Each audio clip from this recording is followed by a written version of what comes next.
This is the Black Shark 3. There is also a Pro version which does have some key specs upgraded, but this version still carries the brand new Snapdragon 865, so you're getting the most powerful chipset on Android for gaming. You also get 65 watt fast charging. That is a really cool spec.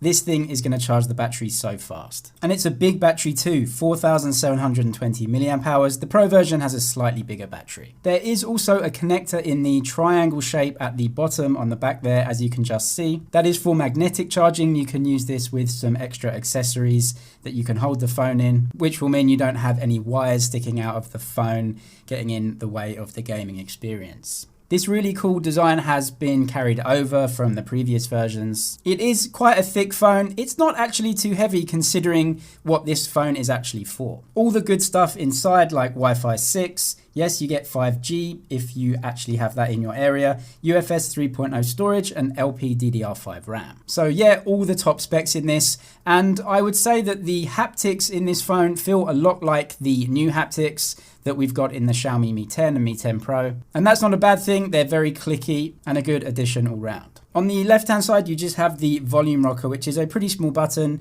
You get the 3.5mm headphone jack at the top, and it's in the middle of the phone, which is a good position. There are other accessories that you can use with this, and that's what that magnetic connector is for. A classic USB-C connector at the bottom, which you can charge with as well. And on the right-hand side at the top, you have the power button, and then at the bottom, you have this really cool game mode button. It's actually a switch, so you switch it on and then on comes game mode and you can control all of the games on your phone in this mode. This is something unique obviously on the Black Shark that you won't get in non-gaming phones. And this is where some of the customization that Black Shark have put onto the operating system comes into play as well. Really, if you are a gamer, then this sort of thing is really going to appeal to you in terms of software customization and all the little things that Black Shark are doing to make gaming easier. I also found surprisingly that this phone comes with a 60 Hz refresh rate out of the box, so you're going to want to change that straight away up to 90 Hz. Yes, so the Black Shark 3 and the Black Shark 3 Pro only go to a 90 Hz refresh rate. This phone though uses a 270 Hz touch sampling rate, and it also has an MEMC chip which should help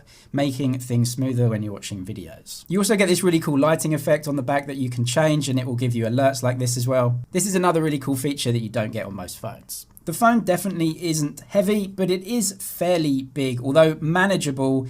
As your daily phone, maybe a tad on the heavy and big side. The flagship phones from Xiaomi are giving you that more mainstream design, but considering this is a lot cheaper than any of the Mi 10 or Mi 10 Pro range, considering all the specs in this, pretty much the best specs you can get right now, at least on the power and internal side, it might be a good choice for some of you, and it's definitely more manageable and smaller than, for example, the ROG Phone 2. The screen is very high quality, and I'm expecting to see a similar screen to this in the Redmi K30 Pro. Looking at the specs sheet for the screen, it looks like Xiaomi are using a very similar screen to what they're doing in the Mi 10 range. You also get this game mode, which you do get on other devices running MIUI 11, which this is, but with Black Shark's Joy UI on top. Before we get into gaming, we have to quickly touch on the camera. It's a 64 megapixel image sensor. That's the Sony IMX686. It's a decent sensor. It's going to give you very good images. It's got an ultra wide too, but no zoom lens. I also found that the camera app and the design looks to be taken from an older version of MIUI. Joy UI has customized this left information screen though.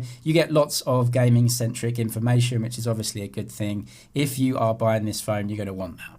Having two front-facing speakers is obviously a good thing when you're gaming. Really rich, deep sound, very good speaker boxes. The screen is also really good quality. No, it's not 120 Hz refresh rate, but considering the price this has come out in China, it's definitely really competitively priced. So I think overall Black Shark probably made the right decision considering all of the other aspects of the phone and the price. But definitely phones like the ROG Phone 2 even have a 120 Hz refresh rate, but this thing has the very latest processor. You are not going to get much of a different gaming experience than, for example, the Mi 10 phones, because they have almost the same screen, the same flagship processor too, but this phone is really competitively priced. The Pro version adds 1440p resolution to the screen, and it has these really cool hardware buttons that actually come out of the phone, so so you have some physical buttons to press and to fire with when you're playing games. That phone though is significantly more expensive than this one, and I think overall Black Shark have done a really good job of keeping the price low considering all the specs that they've put into this phone. Subscribe for all the latest tech news and videos. That's it for now, but I'll see you in the next one.